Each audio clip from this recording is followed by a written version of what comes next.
गांव का नाम था शिवपुर। शिवपुर छोटा जरूर था, पर वहां रिश्तों की बड़ी कसौटी रोज लगती थी। खासतौर पर सास और बहू रडेलिया के बीच। इस गांव में रहती थीं शारदा देवी, सख्त मिजाज, अनुशासन पसंद और अपने उसूलों पर अडिग सास। लोग कहते थे शारदा देवी के घर बहू बनना अग्नि परीक्षा देने जैसा है।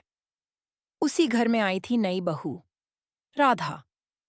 साधारण घर से आई, पढ़ी लिखी, पर बहुत शांत और सहनशील।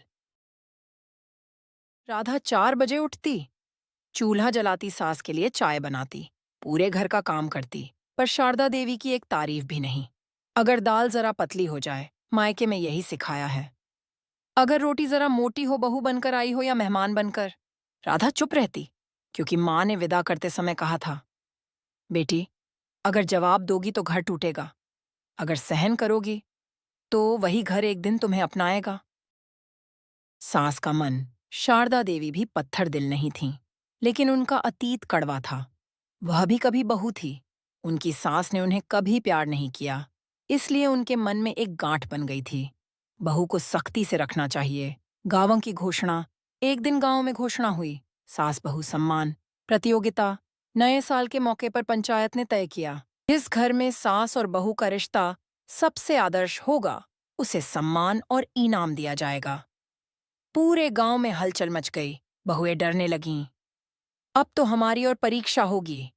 सासें सोचने लगीं, देखते हैं कौन सी बहू कितनी संस्कारी है। शारदा देवी ने भी नाम लिखवा दिया। राधा का दिल कांप गया। पहला चरण, सेवा। निर्णायक बोले, बहू अपनी सास की सेवा करेगी, बिना दिखावे के। राधा ने पूरे मन से सेवा की। सास के पैर दबाए, दवा समय पर दी, रात में बुखार होने पर जागती रही। लेकिन शारदा देवी ने सबको यही कहा, यह तो इसका फर्ज है। दूसरा चरण, धैर्य। सास बहू को सार्वजनिक सवाल पूछे गए। एक सवाल राधा से, अगर सास अपमान करे तो बहू क्या करे? राधा की आंखें भर आईं, फिर बोली, "चित, अगर सास नाराज हैं तो जरूर कहीं मेरा ही फर्ज कम रह गया होगा। मैं पहले खुद को सुधारूंगी।" लोग चुप हो गए। तीसरा चरण, सच्चाई। आखिरी चरण में निर्णायक ने कहा, आज सास बहू दिल से बोलेंगी, कोई अभिनय नहीं। शारदा देवी बोली, मेरी बहू ठीक है, पर अभी सीख रही है। सबकी नजर राधा पर गई। राधा खड़ी हुई, उसके हाथ कांप रहे थे। राधा बोली, मैंने कभी शिकायत नहीं की, पर आज दिल खोलकर बोलना चाहती हूँ। माँ जी, मैंने आपको माँ समझकर अपनाया, लेकिन हर दिन खुद को छोटा महसूस किया। मैं थक जाती हूँ, पर फिर भी मुस्कुराती हूँ, क्योंकि मुझे लगा शायद एक दिन आप मुझे बेटी मान लें। इतना कहकर राधा रो पड़ी। पूरा पंडाल सन्नटा, भावुक मोड़। तभी शारदा देवी के चेहरे का रंग बदल गया। उन्हें अपना अतीत याद आ गया। उन्हें अपनी वह सास दिखने लगी जो कभी उन्हें गले नहीं लगाती थी। शारदा देवी कांपती आवाज में बोली, राधा, आज तूने मेरी आंखें खोल दी। मैंने तुझ में बहू देखी, पर कभी बेटी नहीं देख पाई। शारदा देवी मंच से उतरी, सबके सामने राधा को गले लगा लिया। बोली, आज से यह मेरी बहू नहीं, मेरी बेटी है। पूरा गांव तालियों से गूंज उठा।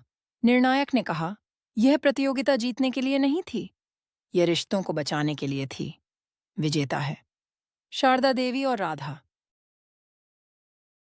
घर लौटते समय शारदा देवी ने राधा का हाथ पकड़ा और बोली, बेटी, आज अगर तूने सच न बोला होता तो मैं जिंदगी भर सास पास ही बनी रहती, मां कभी नहीं बन पाती।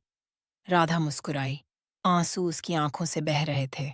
उस दिन उस घर में एक बहू नहीं, एक बेटी ने जन्म लिया। कहानी की सीख, सास बहू का रिश्ता आदेश से नहीं, समझ से चलता है।